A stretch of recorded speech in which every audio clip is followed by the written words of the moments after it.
Lovely to sit with you again today, Robbie. Yeah. Thank you very much. I know international parents really struggle. So today, we're gonna maybe delve into a bit about the 7 unspoken challenges of expat parenting before they move or whatnot, or even when they've just arrived.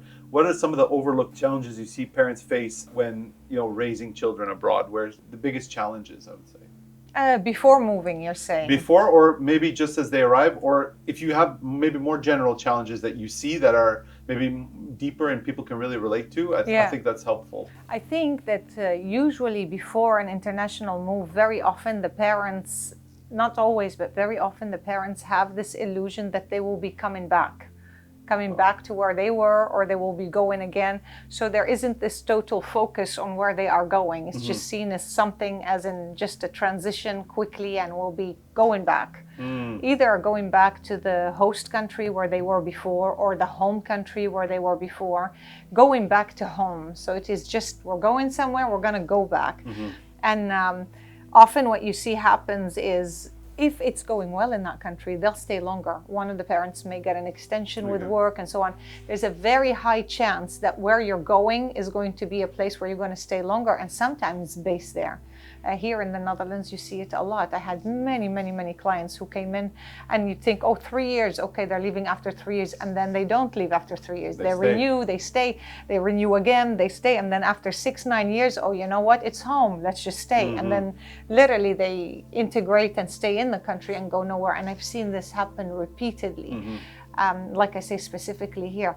So I think that is one of the things that is overlooked the most, because if you leave the country you're in and you're coming to a new country and you go in with a very open, clean slate, rather than this idea or illusion that I'm just going to go and come back, then a whole world of opportunities open for you. Because then you think differently, right? You think, oh, let me explore the culture a little bit more. Let me learn Dutch or teach. Again, I'm using the Netherlands as an example, but it could be any country. Let me learn the language further. Let me see how it goes. So yeah, with my dad and our travels, wherever we traveled, in the beginning, it wasn't the case. He also, it was, I think it was more like, okay, we go, we come back, we will eventually go back. But later I saw it change, where we go somewhere and then this may be where we will stay, or I will stay. And then you learn the language, or you understand the culture better, or it's a journey. And I really do advise that parents do that, when you never know what the future holds. You never know. No. And since you never know what the future holds, why not just go in as an open, there's nothing to lose. It's a win-win situation. Just go in. It's our new host country. It will be home for who knows how long. It is going to be home for sure for the next 3 years, maybe longer. And then that, like I said, really changes your perspective on everything, on the openness to understand people and meet people and joke about the culture, life, and It's funny you say it. I remember when I left Canada, I was a bit scared to move to the Netherlands, and I said, you know what, it's just a 1-year paid vacation. That's how I'm going to take it. And now 15 years later, I'm still here, and I have no intention of moving back. So you see I can understand that that way. And you also understand, like, that thought when we say these things to ourselves, it's really because why do we think like that? Why do we do that? Fear. It stems from fear, 100%. Fear, right? Fear of change, because now you're going to change everything. So you just see it as, when you say, oh, it's just for that long, and I'm going to go and I'm coming back, then it's way more comfortable to tolerate it. Even if I'm not coming back, I'm going somewhere else, so it's only for that long. There's always this little bit of anxiety of going to a new place. And this is not just a new place, it's a new country. New everything. Everything is new. Very nice. So But then that brings up another thing about, okay, so this family, these parents have moved to country XYZ, let's say the Netherlands. Then they get there, and then there's maybe feelings of isolation sometimes, because it's new. How can expat parents deal with that kind of isolation, and that kind of sense that they've maybe jumped into the ocean alone and they're on this like boat in the middle of the ocean, and they how does one deal with such a thing, I have to say, honestly, for today's generation and where we are now, there are so many beautiful opportunities for parents to mingle for expats, right? And they are arranged by many companies. Okay. A lot of these international companies now arrange these services for their clients. So there's expat events and networking and meetings for the moms if they are not Play dates. working, or dads, or play dates. Yes. So there's so much. So it's as easy as 1, 2, 3. You go online and look, expat events in The Hague or in the Netherlands or in China or in Cannes or in Nice or whatever. You can also check with the school that your children are going to and see what can you do. Is there any events? This is one part of it. The other one is volunteering. I love that because happiness is truly living in service to others. That is the core of happiness for us humans. So being isolated and being lonely and feeling sad and becoming unhappy can be counteracted tremendously when you start thinking, you know what? I'm feeling this, I'm going to counteract this heaviness by this. And so going in and checking where can you volunteer and where can you help. There are always places that are looking for volunteers everywhere, whether it's the library, whether it's for elderly people, for schools, for playground supervision where your children are going, or and further, you could just check these options and see. And I'd suggest and I'd advise parents to think, what would I like to do? Oh, yes. What is my quality? If the parent is an introvert, quiet person, then yeah, help in the library. But if you are an extrovert and you love noise and people want to go for a playground, so just pay attention to that detail so that you feel good while you're volunteering. That's another one. And of course, learning the language. If you can learn the language, do it, not for the sake of learning the language itself, but so you can meet other people So you feel connected. who are in your boat. So you feel connected. In the end, we all know at our age it takes eternity to learn a new language. Especially to master it. Yes, exactly. So, but it has a lot of benefits. You're sitting with a group of people who also don't speak this language. And you will meet people, and so go out there and try to integrate if you have the need for it. Yeah, I find it's really important for our viewers to understand that there are probably loads of other people that feel exactly the same way, and I know that is kind of I don't want to say, I think it's heartwarming and reassuring to say that if there's a problem out there that many people have faced, that means there's solutions out there too. Yes. Yeah, maybe you could elaborate a little bit more. I would say 100% when it comes to families moving abroad, the first thing that pops up, the fear of the unknown that each one of them experiences.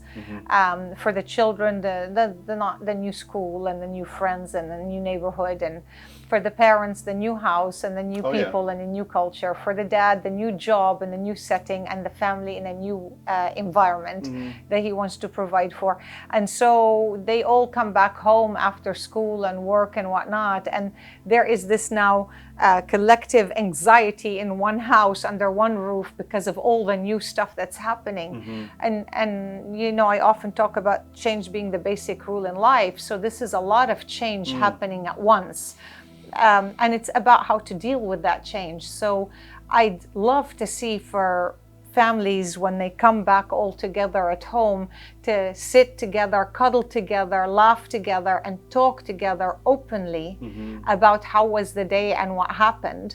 And regardless of how happy, sad, or anxious the day was of one of the children or yourself or the family unit, and that talk that you have over the dinner table or behind the TV when you want to watch a movie or in the living room, end it with a happy thought and infuse on it.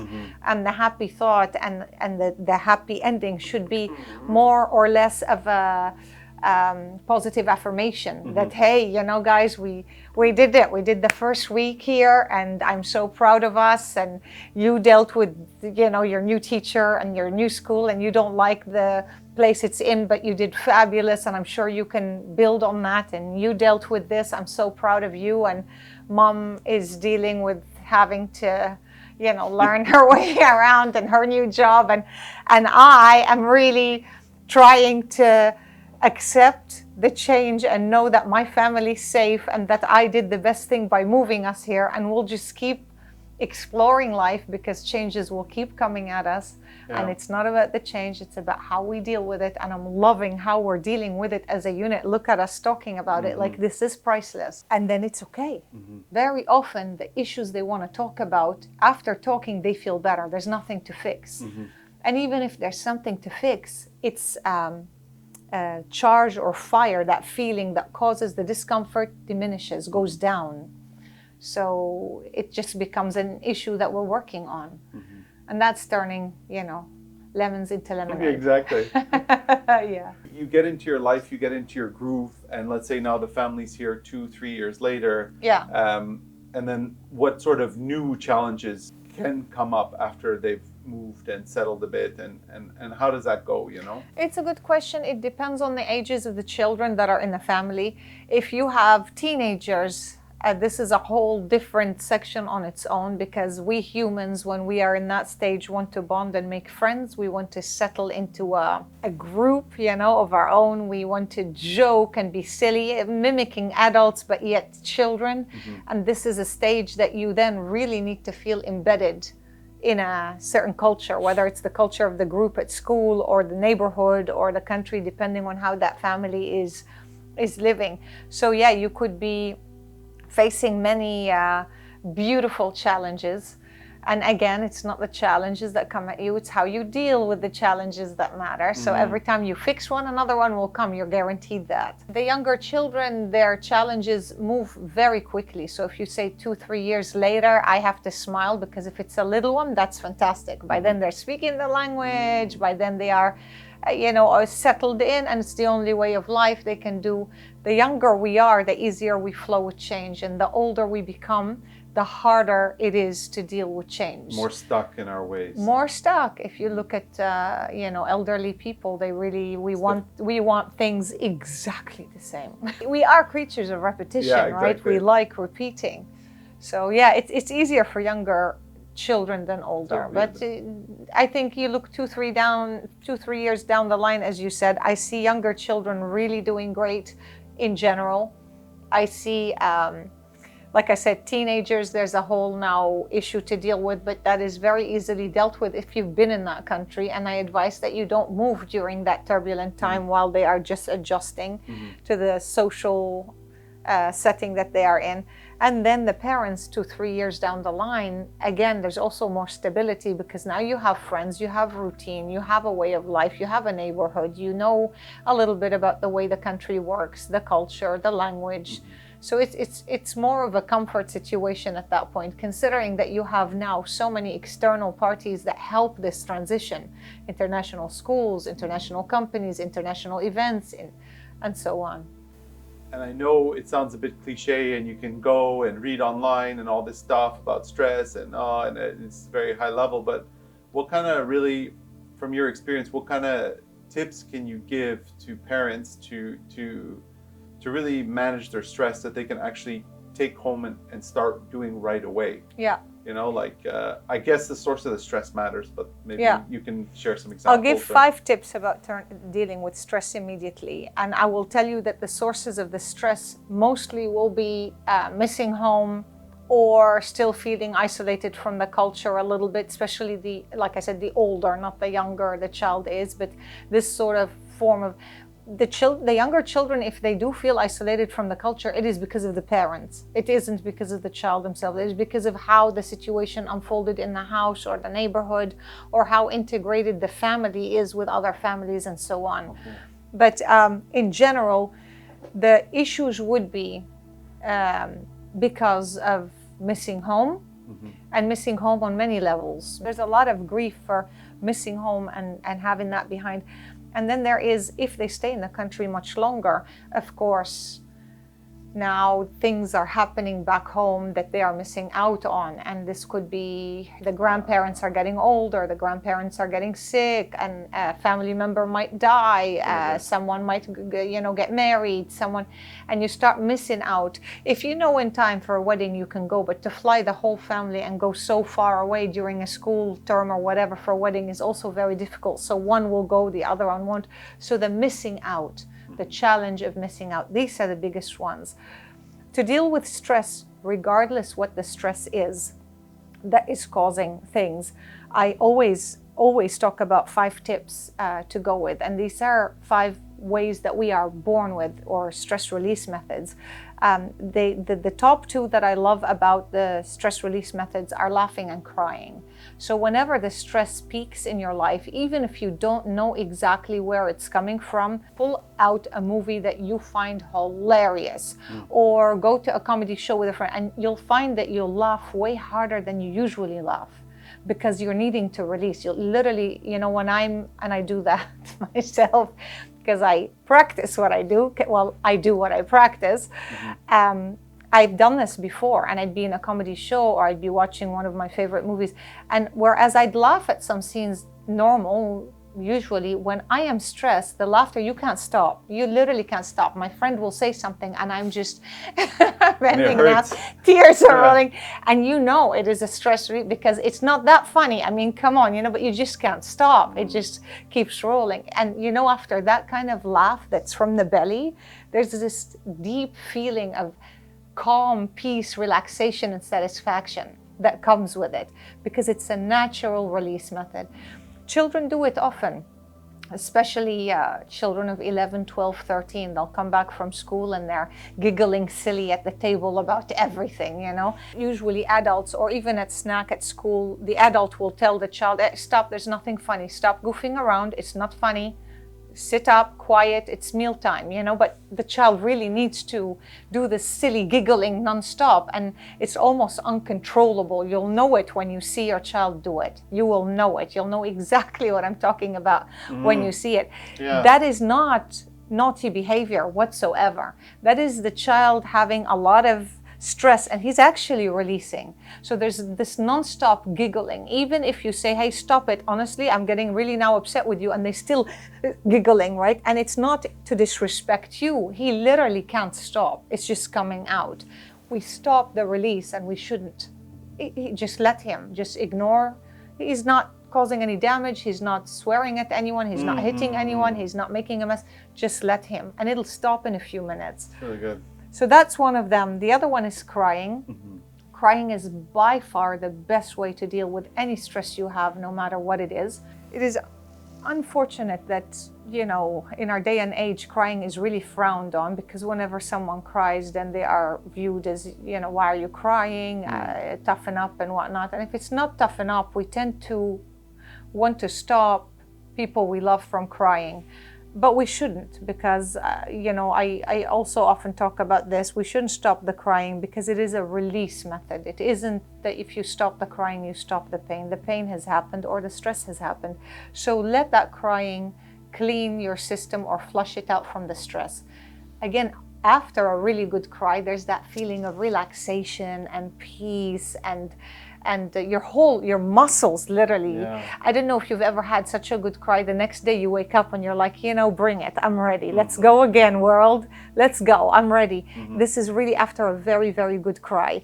So, and I've also done that, but because of the way we are raised and society is, it's not easy to just sit and start crying. It's not like, oh, I need to cry. Okay, let's go at it. So I'll either use a friend to trigger me to cry. So I'll call my best friend and say, do you have time? I need to talk. I'm not feeling well. And she'll, okay, let's meet at this time or whatever. And I'll say, at your place or mine, I don't want to be in public. I need to vent. She knows what I'm talking about. So that's a tip. Or a family member, but not your children, because it's really, this is, we're adults. For them. Please, yes, I really, please, not the children. They can see you cry if they witnessed it and it happened and whatever, and that's fine and beautiful. You can tell them that I am releasing the sadness I have, I'm releasing stress I have, I'm releasing emotions I have, and it's a very healthy thing. So I just need to do it, and I'll feel great after, and I hope you do the same if you feel bad. There's a lesson, but don't sit and weep to a child. It's best not to do that. So yeah, a tip is get your friend or family member to talk to, and when you talk, you'll see it'll help you cry. And if that doesn't work, and I know a lot of dads that I talk to, they're like, there's no way am I gonna do that. Again, movies. They are, I just say, tell me the saddest movie you've ever watched that really like, goes straight in the heart, and they'll, think about one. I think it's the saddest movie I've ever seen. Tear triggering movie, that sort of thing. Love Actually, let's say, but it's a happy cry, I would say. Yeah, but it doesn't matter because it's going to start the crying. I would say Love happy Actually, it's a or nice not movie. happy, it's crying. Yeah, it's a really nice movie. That is a nice movie. Yeah. That is a nice I would movie. say that. And if your body's under stress before you watch that movie and you play it, you'll see that you'll cry way more and differently when you see that movie than if you would have watched it when you were in a happy mood. So those are on the top Again, two. something we missed in the education process growing up. And But sorry, hopefully we will integrate it. Yeah. Hopefully we'll integrate it in our parenting, in our schools, in our learning centers. Hopefully we will integrate it everywhere. 5 stress release methods: laughing, crying, yawning, shaking, and sweating.